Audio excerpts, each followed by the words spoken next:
it's by accident that these two things are happening together. The revitalization of our downtown and the preservation of our open space and hillsides. We are reimagining our city, and these two activities are absolutely linked as we try to bring more people into our core and to be able to benefit from smart growth while preserving what is special for future generations. Councilmember Raul Paradas. Well, thank you very much, Mayor. And as you pointed out, absolutely no coincidence. And in fact, the development that we were at for the groundbreaking this morning is also a long time coming. In fact, over a decade since the city of San Jose has broken ground on a new downtown high-rise office tower. And you couple together really what work has been going on, as we've heard today, for generations to get us to this point where we are focusing our growth right here, where it should be, in the core of the downtown. And now finally preserving beautiful open space like Coyote Valley. There's another important reason today why specifically for me, I'm very happy, was very happy to be supporting this effort from the beginning, but even more so after the floods just a few years ago. And the most impacted residents during those floods were actually residents of District 3 and District 7, right along the Coyote Creek. After those floods, the city suffering great loss, tens of millions of dollars, private residents suffering great loss, tens of millions of dollars. The suffering continues today. But today marks an opportunity where the city had an opportunity to step up and do something even more than what we're talking about today, which is this tremendous preservation of open space. But it's an ability to utilize natural lands in enhancing our flood protection capabilities to support those residents that were so deeply affected a few years ago, in hopes that we are setting a better example for tomorrow and the years to come on how not only we can preserve and protect open space, but how we can utilize it, as we've heard a few times, to help protect ourselves. Thank you.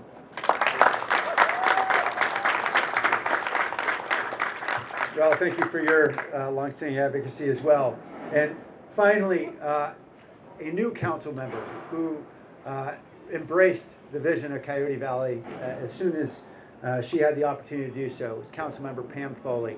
And I am so grateful for her vision as well. And welcome.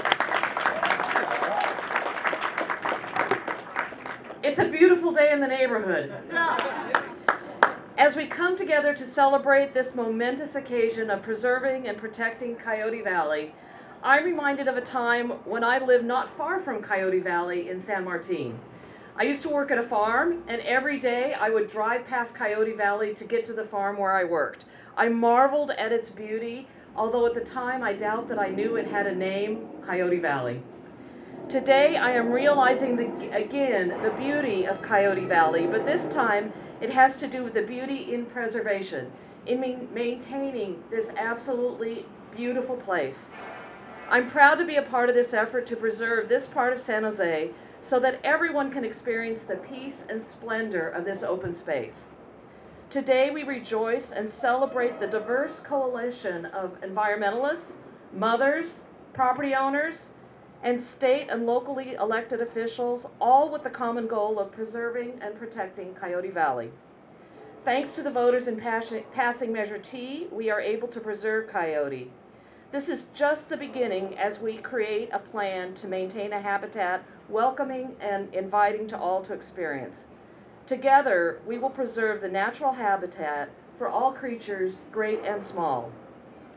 Together, we will preserve and protect Coyote Valley, not just for our children, but for our children's children.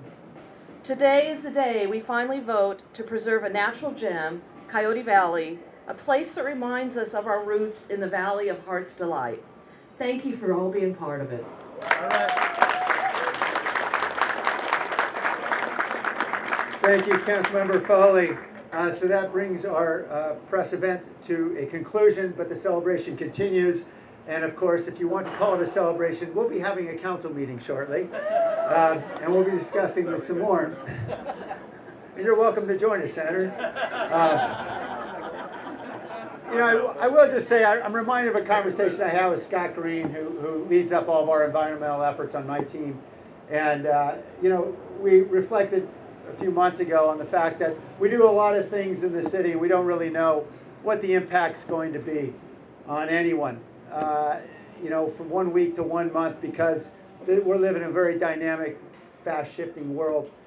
But today we can say we're doing something that is truly going to be treasured by our children, our grandchildren, and many more. And so thank you all for being a part of this.